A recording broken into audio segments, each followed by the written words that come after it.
आपण 1 कप रवा घेत आहोत.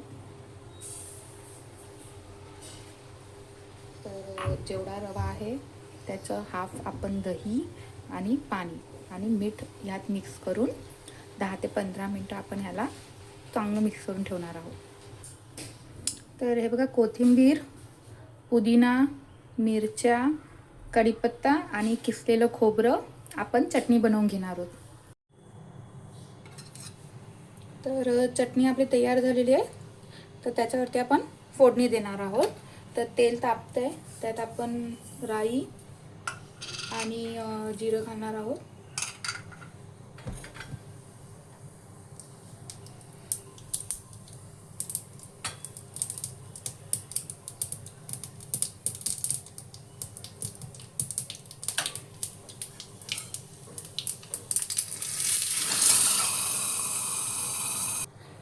तर रवा आणि दह्याचं जे आपलं मिश्रण होतं त्याला आता 10-15 मिनटं होऊन गेले.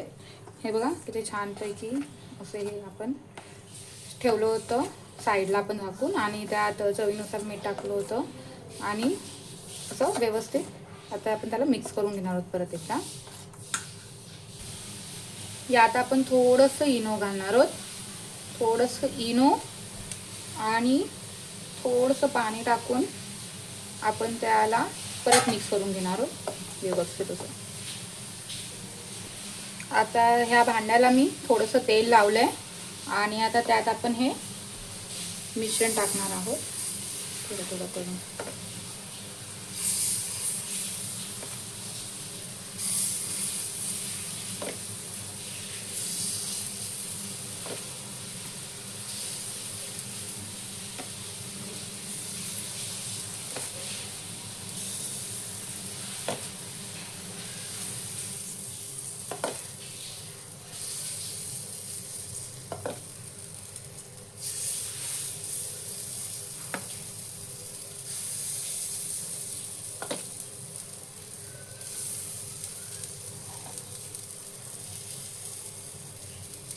आणि आता ह्याला आपण झाकून घ्यायचंय आणि थोडा वेळ शिजू द्यायचंय.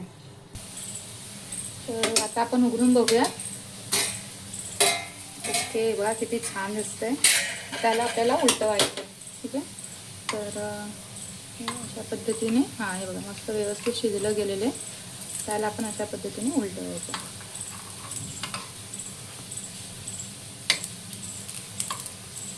सर्व अशाच पद्धतीने उलटवून घ्यायचे.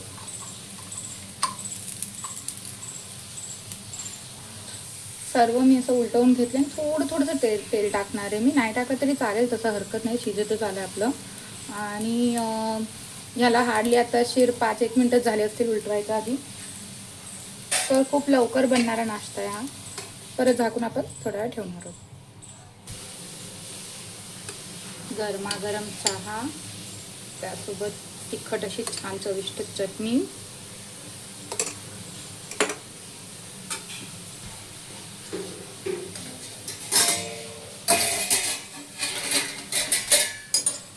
हे बघा, दोन्ही साईडने व्यवस्थित शिजले गेले, बघू शकताय तुम्ही.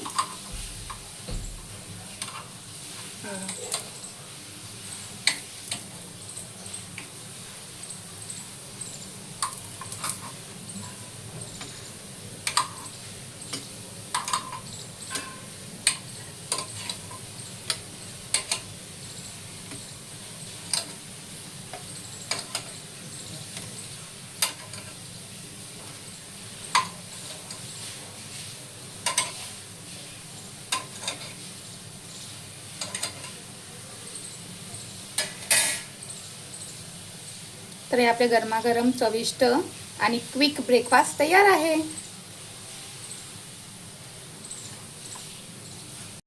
तर हे बघा, गरम आहेत थोडे, पण मी तुम्हाला दाखवते. आतून सॉफ्ट, मस्त गरमागरम चटणीसोबत खायचं.